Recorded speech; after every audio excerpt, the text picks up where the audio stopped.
Olá, eu sou a Tayana Conrad e começa agora mais um programa Conexão Legislativa. Para conversar com a gente hoje, eu trago aqui o secretário de Cultura do Estado de São Paulo, Sérgio Sá Leitão. Ele vai conversar um pouquinho com a gente sobre a agenda cultural de 2021, vai também fazer um breve balanço aí de como foi o ano de 2020, que embora tenha sido um ano de pandemia, também foi um ano da reinvenção para a cultura, né? Seja muito bem-vindo, secretário. Muito obrigado pelo espaço, pela oportunidade. Um feliz 2021 para você, tá? E também para todos que estão nos assistindo.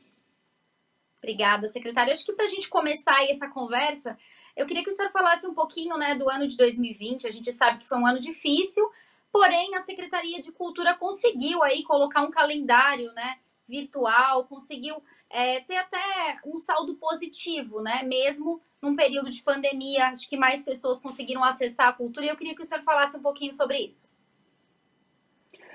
Bom, foi um ano bastante desafiador, mas também muito produtivo para nós. Nós enfrentamos e acho que vencemos este desafio de fazer uma política pública de cultura eficiente e eficaz num cenário de pandemia e de muitas restrições.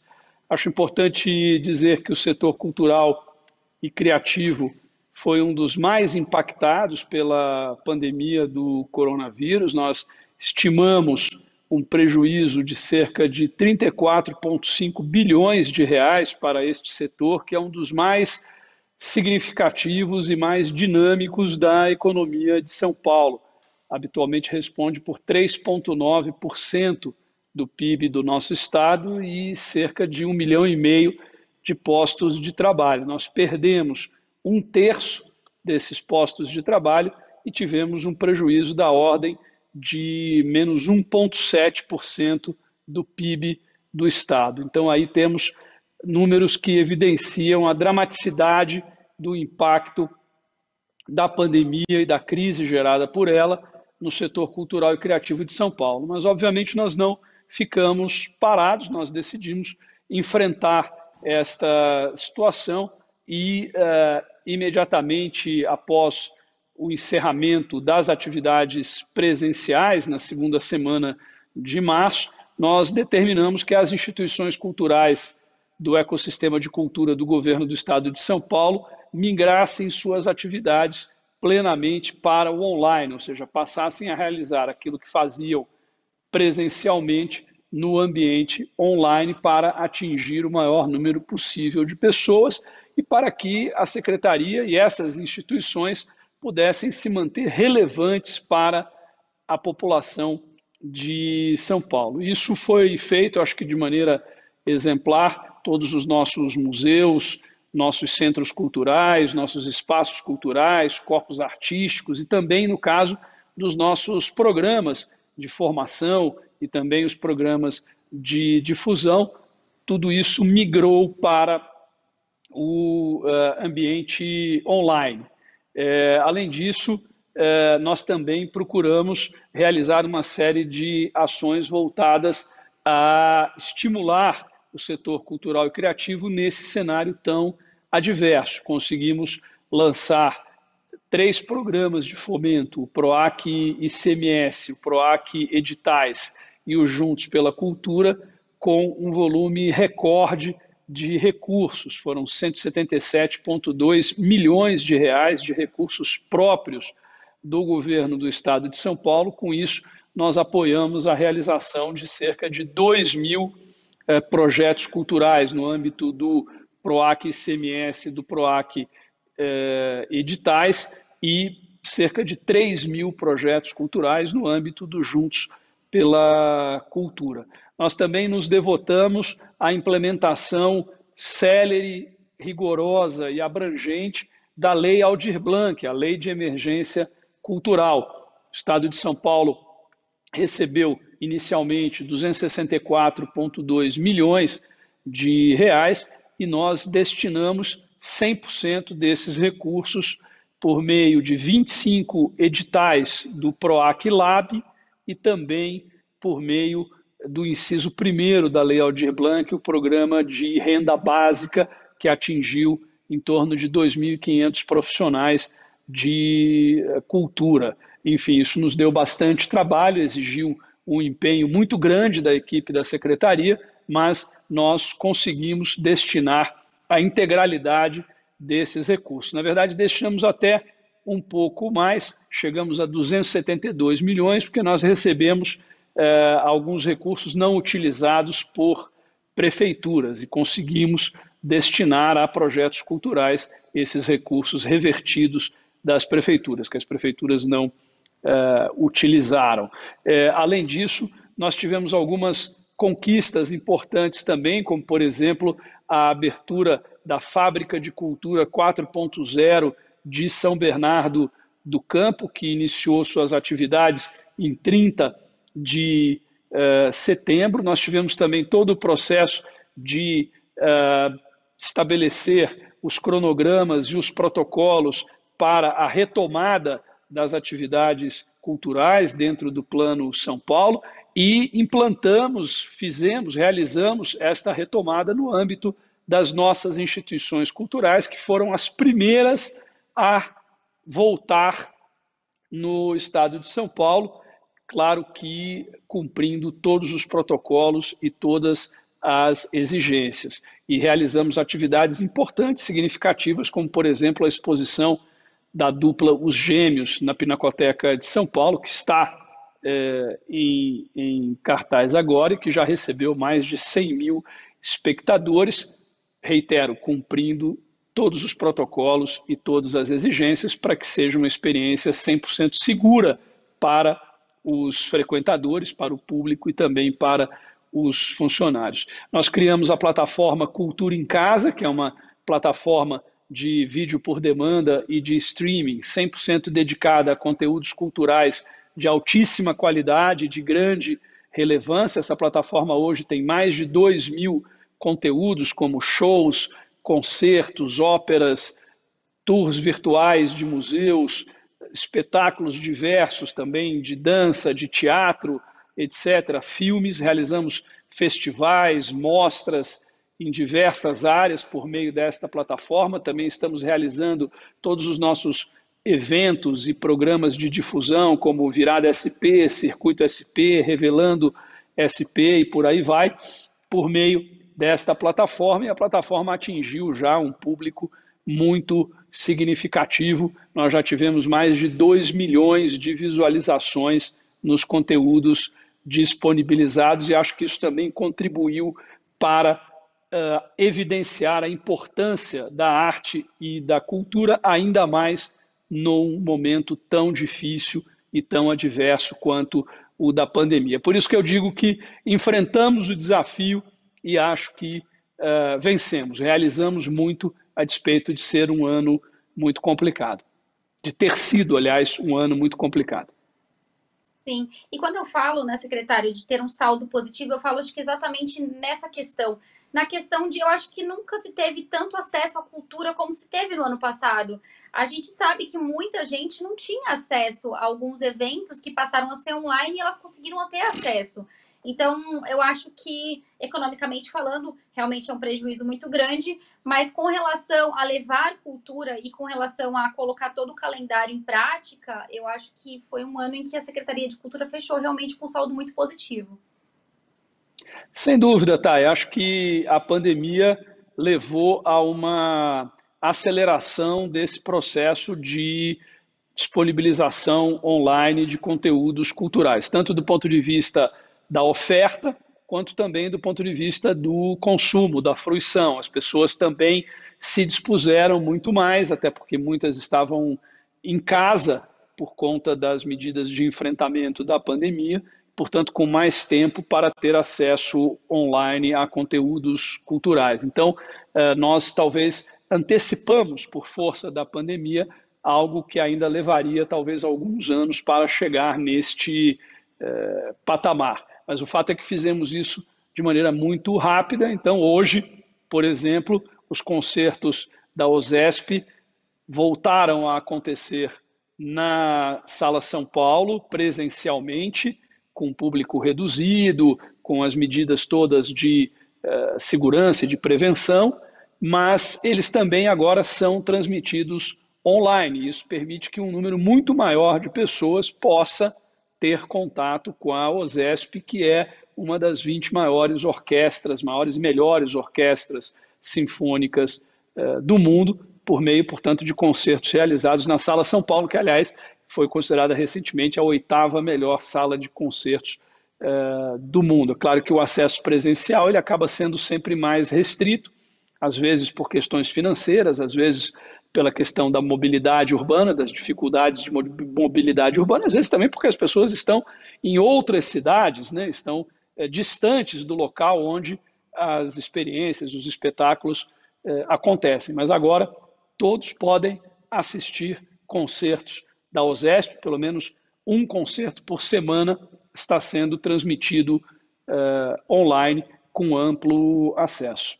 Então é um exemplo, eu acho, do que aconteceu. Nós tivemos um boom tanto da oferta quanto do consumo de conteúdos e experiências culturais online. A Secretaria participou deste processo por meio da plataforma Cultura em Casa, que segue, é um projeto que continua, na verdade estava até já no nosso planejamento e nós resolvemos antecipar por conta da pandemia. A plataforma se mostrou uma experiência muito bem sucedida e ela prosseguirá. E tudo o que nós faremos este ano será online e também presencial na medida das possibilidades. Afinal de contas, a pandemia continua aí, nós precisamos tomar todos os cuidados, precisamos continuar a tomar todos os cuidados até que haja a vacinação em massa da população. Mas, enfim, o plano é que todas as nossas atividades, todos os nossos programas e ações passem a ser híbridos, ou seja, presenciais e online.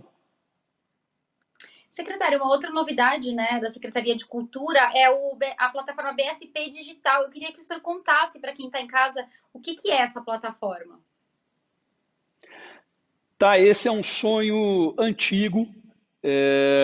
Quando fui ministro da Cultura, eu já havia tentado implementar um projeto de biblioteca digital. Naquela época não foi possível, porque, embora já houvesse tecnologia para isso, havia uma série de questões ainda não resolvidas, como questões de direitos autorais, remuneração dos autores e das editoras, e por aí vai. E nós ainda não tínhamos também aplicativos e sistemas adaptados a esta função biblioteca pública. Agora nós já temos, então foi possível lançar este programa Biblioteca Digital por meio das bibliotecas referenciais do governo do estado de São Paulo. Nós temos 2 bibliotecas parque referenciais, que são a Biblioteca São Paulo e a Biblioteca do Parque Vila Lobos. Então, essas bibliotecas juntas, por meio do SP Leituras, que é o nosso programa dedicado a incentivar o hábito da leitura e incentivar também a literatura no nosso estado, nós lançamos este programa Biblioteca Digital, que está funcionando e com um retorno muito significativo. Esse programa foi lançado experimentalmente no início de dezembro e agora já plenamente funcionando a partir do início do ano. E tivemos um retorno sensacional. Basicamente, por meio dos sites dessas bibliotecas, as pessoas podem acessar, podem se inscrever e podem passar a emprestar livros.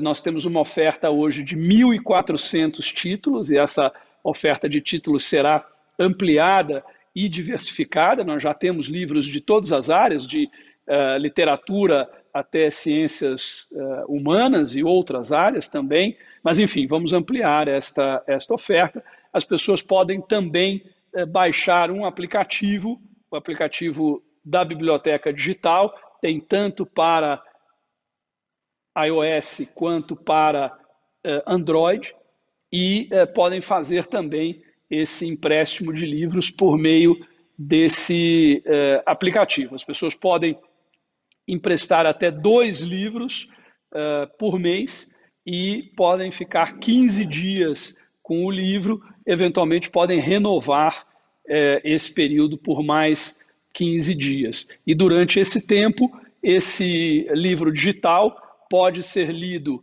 tanto no celular quanto no tablet, por meio do aplicativo, quanto também no computador. E o livro pode ser baixado durante esse período, de maneira que você não precisa estar o tempo todo conectado à internet. Enfim, então a tecnologia é muito amigável, é muito fácil acessar o serviço e as pessoas podem então passar a ler livros digitalmente de maneira gratuita. É um programa de incentivo à leitura, de valorização do livro, da literatura, do saber, do conhecimento, da aventura que é ter acesso a um livro, com vistas a transformar São Paulo num estado de leitores. Nosso objetivo agora é ampliar o alcance deste programa para que nós tenhamos mais e mais cidadãos e cidadãs de São Paulo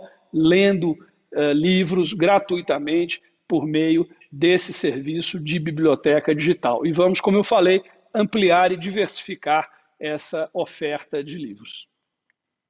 Então, só para deixar claro para quem está em casa, então desde 15 de dezembro, né, está disponível aí esse link para quem está em casa e gosta de ler aí baixar também e pode usar e usufruir, né, usar bastante dessa plataforma que será ampliada, assim como o senhor está falando, então é bom deixar aí esse recado para quem está em casa. Agora, secretário, outra coisa que eu queria também destacar, a Fábrica de Cultura, então, já está com agenda, né, online para esse ano. Eu queria que o senhor falasse também sobre isso. Sem dúvida. Hoje nós temos fábricas de cultura em diversas regiões da capital e temos também em Diadema e em São Bernardo do Campo, sendo que esta de São Bernardo foi, como eu falei, inaugurada em 30 de setembro e ela é a primeira fábrica de cultura com esse programa 4.0, que é um upgrade em relação ao programa das fábricas de cultura. Basicamente, as artes tradicionais e presenciais, como dança, circo, teatro, música, cinema, etc., nós estamos também agregando atividades ligadas à tecnologia e inovação, como, por exemplo, robótica, programação, games, espaço maker, biblioteca digital também nas fábricas, enfim, cursos de drones e por aí vai. As fábricas, elas oferecem cursos de formação, que são cursos que levam, em geral, 6 meses. Ela oferece também uma série de oficinas e workshops com um tempo menor de duração. Cada fábrica também tem, além disso, além das atividades de formação, atividades de fruição, ou seja, apresentações artísticas, shows, concertos, etc. E nós também temos, além disso, nós oferecemos estúdios profissionais e equipamentos profissionais para que os artistas das comunidades, sobretudo os jovens em situação de vulnerabilidade social, possam realizar os seus trabalhos artísticos e também multiplicar o alcance a eles, né? Então, enfim, se você tem uma banda, tem um grupo e você quer gravar fonogramas para que você possa depois disponibilizar esses fonogramas online, você pode procurar a Fábrica de Cultura da sua região, da sua comunidade, agendar o estúdio de gravação profissional e realizar essa gravação lá nesse estúdio. Isso é apenas um exemplo. Esse programa é um programa fabuloso, é um programa de inclusão, é um programa de formação, é um programa de indução ao desenvolvimento da economia criativa, é um programa que realmente transforma vidas. E agora, com essa visão 4.0, tende a ser ainda mais relevante, ainda mais impactante. Nós hoje temos mais 3 fábricas de cultura que estão em processo de realização. Uma ficará em Iguape, na região do Vale do Ribeira, dentro do programa Vale do Futuro, do governo do estado de São Paulo. Temos também uma em implantação em Heliópolis, na capital, e uma terceira em processo de implantação em Ribeirão Preto, né? E com isso nós chegaremos a 15 fábricas de cultura até o final de 2022. Tá certo, secretário. A gente está chegando aí aos minutinhos finais do nosso programa, mas eu queria que o senhor ainda desse uma pincelada aí das novidades da agenda cultural, então, para 2021. Se tiver algum destaque que a gente não citou, eu queria que o senhor falasse agora. Bom, acho que vale a pena falar dos museus, Thay. Nós vamos inaugurar muito em breve o Museu da Língua Portuguesa, que foi totalmente recuperado, restaurado e ampliado. Ele terá um conteúdo 80% novo em relação ao conteúdo que havia antes. Esse museu ele está fechado desde o final de 2015. Acho que as pessoas que estão nos assistindo devem se lembrar que houve um incêndio, não é, que destruiu todo o prédio ali contíguo à Estação da Luz. Pois bem, nós fizemos toda a reforma, todo o restauro dessa edificação e já fizemos a implantação do novo Museu da Língua Portuguesa, que será ainda maior e melhor do que esse museu já foi. E o museu será, então, inaugurado em breve, ainda no primeiro trimestre deste ano. Será uma grande novidade no panorama cultural do estado de São Paulo. E o museu também terá muitas atividades online, além, claro, das atividades presenciais.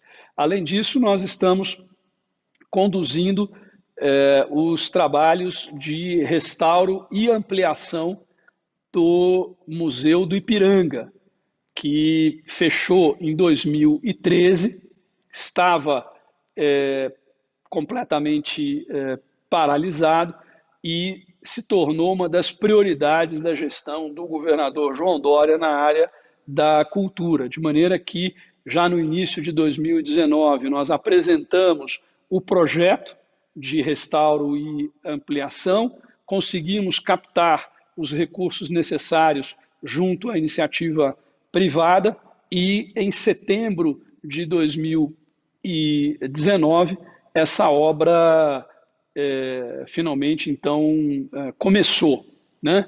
E nós já atingimos um índice de realização de cerca de 50%, portanto metade da obra de restauro e ampliação já está concluída e podemos afirmar que o museu será reaberto em 2022, a tempo da celebração do bicentenário da independência do Brasil, e teremos um novo museu do Ipiranga com o dobro da área expositiva, com auditório, com área para exposições temporárias, com toda uma área de receptivo para o público. Além disso, também estamos reformando o Jardim Francês, aquela esplanada na frente do museu. Enfim, acho que será também uma novidade muito significativa, muito relevante para a cultura de São Paulo e para a cultura do país. O museu será reaberto em setembro de 2022.